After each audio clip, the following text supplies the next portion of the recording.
what are some things that you wish that Git did differently that would make your life easier and or other people's lives easier? Like, if you could make a change to Git today, it's like, okay, well, if I did this, it would make things so much easier. Like, what would that be, and why would you want to do it? That's a good question. I don't know that I have an answer for that.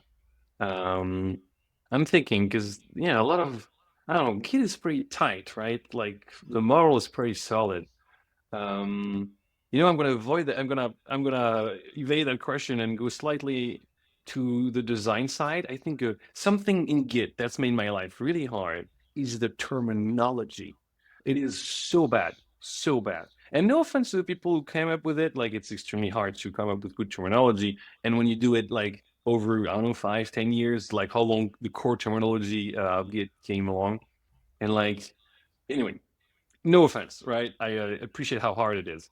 But stuff like, okay, the stage, that's also called the index and also called the cache. And like all of these three words, they're synonyms, but also some things have these names and others don't. Like an index is a data structure type actually, and the cache is just using an index as its data structure to back it. And it's a mess. So yeah, the names in Git. And what made things even harder is that then for Retcon, I had to come up with new terminology for some of the things, like, oh, you're paused in the past. A lot of words, new words need to be used, and I would constantly be how to say this, split between using familiar Git words and using more descriptive, potentially better words. And this is a big dichotomy at the heart of Retcon, is that it targets both experienced users and beginners. Like I built it for myself, so like I know what a Git relays is, interactive. I know how to do them. I'm comfortable with them. But I built it because I wanted to go faster. So in that way, it's squarely targeted towards experienced people experienced with Git. Right. Like it's not a good GUI to make it easier, but it's not that powerful. No, it's like for going super fast. At the same time, it is a GUI, and I did try my best to make it like super approachable because it can. It had the potential. So I worked really hard to make it newbie friendly. I think it mostly does the job on that. And so what that means in practice is that for every piece of text in Redcon, I always thought, okay, I can come up with like a better word for this for sure. That'll better describe what the thing is. But if I do that, people who know Git, they will have no idea what it is. And they will assume it's a whole new thing because it's a whole new word. So it follows that it should be a different thing.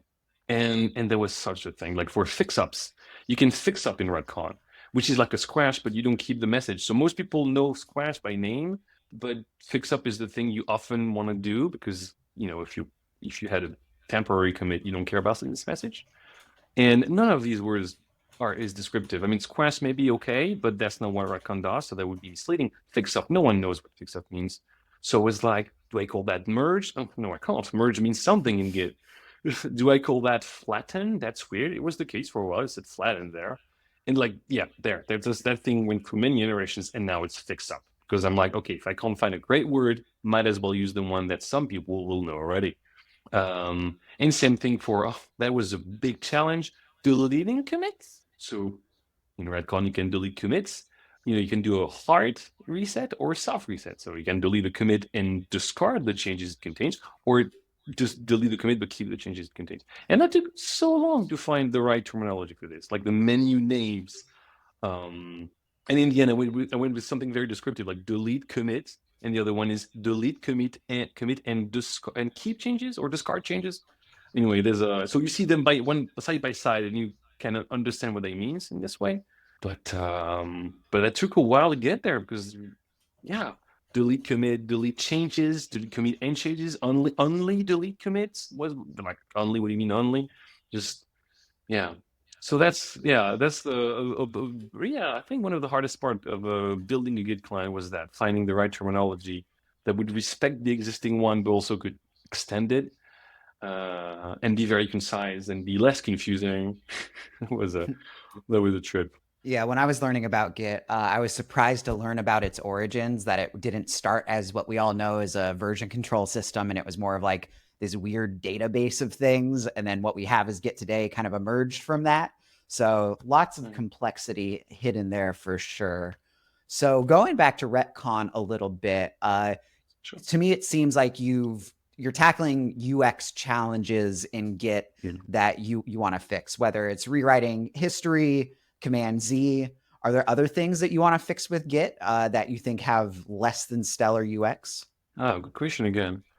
Um, I've been deep in the trenches lately, so I'm more focused on what I've worked on already. But yeah, there's a bazillion things.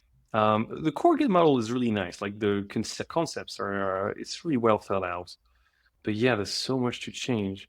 Well, there's one thing, and okay, this is one thing that is changing in Redcon. And that I haven't gotten a lot of feedback on, so I should ask for that feedback. It's got to do with the stage, the way you stage things. So in usually in Git clients, when you want to create a new commit, you're gonna go and stage things. So you've made changes, your working directory, it's dirty, right? It's got this uncommitted changes, and you're gonna stage some of them. Like, oh, that file and this file, I want these to be contained in the commit, but that third file doesn't come along. So you stage just what you want. It's at file level, and it's also at line level within the file. The way these are displayed in most Git GUIs, and I think the Git CLI sort of funnels you also in that representation, is that it shows your uncommitted changes separate from your uncommitted changes that are staged. Like these are really two different boxes. So you'll have work dir and stage, usually, these two things. And now I know why, because for a long time I was wondering why would they separate them? Because the intuitive thing would be to me anyway, would be to have a single view. Here are all your changes, like from the current commit, from the latest commit, all the changes you haven't committed, and some of them are staged. But no, in most clients, you have these two boxes, and that causes issue. Like when you stage something, it disappears because it goes to the other box, it goes to the other section. And if you're like, oh shoot, I staged something I didn't want to, you have to go to that other box and unstage it from there, and it disappears again. You don't have a bird's eye view of everything that's going on. And that is something that bothered me for a while, especially since some apps already do better, already have this checkbox concept, but usually only at the file level. And I think that's super useful because you see the list of your files and you're like, this one, this one, this one, like you check them, they're checked. And that's it, they didn't move to a separate location. So in Retcon, this is actually different. It's a single view and you can just check stuff. And when you see the file contents, you can also just check lines in there. You have 3 change lines. You can just check the second one, and then now it's staged, like it's a little check next to it, and that's it. And I'm coming up like I'm having a hard time describing what happens because it's so simple. Like visually, you're like, yeah, I checked it, now it's checked. But the thing is, it is monstrously complex, monstrously complicated to actually implement that. And I was not prepared for this. I wasn't already. This took month and month of work to actually implement. Because the way Git works, it actually provides you with these 2 diffs. Like you can ask it for 2 diffs, head commit to stage and stage to work dir. You can't ask it for like the combined diff. You have to make it yourself. And so that's what happens in Retcon. So it's like a whole bunch of steps. So Retcon collects these 2 diffs, like ask for these 2 diffs, they're generated by Git. So it's just a long text thing, right? Like a long piece of text of every line with metadata for each line. So it's like, oh, here's the old line number, is the new one, is it added, stuff like that. Retcon fuses these 2 together. So like it reviews the whole both pieces of text and like compares them and merges some lines, inserts some lines, tries and get the order right. I mean, gets the order right. Like there's a lot of it's not heuristics. It's like it's precise, but you have to figure out how to do that. And that was a mess. And what you get in the end is a single diff that it can present to the user. And even that is still like, there's still a small part of it. Because line numbers, for instance. So one of the things Retcon does is it tries to display just the info that's actually relevant. Like if you look at a commit, some clients might tell you about the message of the commit, good. The hash of the commit, useful. And the author, okay. and it will tell you about the committer, okay? Even if it's exactly the same as the author, not relevant, it's the same.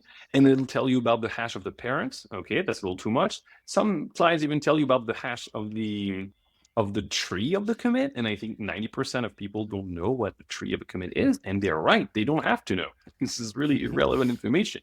And in the diff, to come back, sorry, I'm getting sidetracked. Really, is in the diff, Git will show you like these little at signs, like at sign, 13, 12, at sign. Same thing. Many people don't know what the numbers mean, and you don't really need them. They're really superfluous. There's a bit of interesting info in there, but barely any. So Retcon does away with all that. Boom, away. None of that. And with the line numbers, that's where we're getting to. Same thing. Old number, new number. Usually you know what neither of these mean. You're like, these are numbers. What can I use them for? What can I cross-reference them with? The answer often is nothing. You look in your editor and the same line has a completely different number. It's very strange. So Retcon only displays a single number, and it always matches what you see in your editor, which sounds like obvious. I mean, you ask anyone, if they do know about Git, they would tell you, oh, the line number is, well, that's the number of the line. They wouldn't think of anything different. But it turns out it's technically like a lot of work, because if you ask for different diffs, you'll have different line numbers.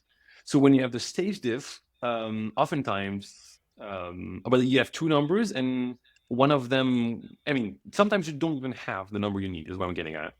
So in the workdir diff, one of the numbers is the number of the one. But in the stage, Retcon actually has to compute the number sometimes. So after it's assembled both diffs, it has to go through all the lines and infer the line numbers for some of the lines.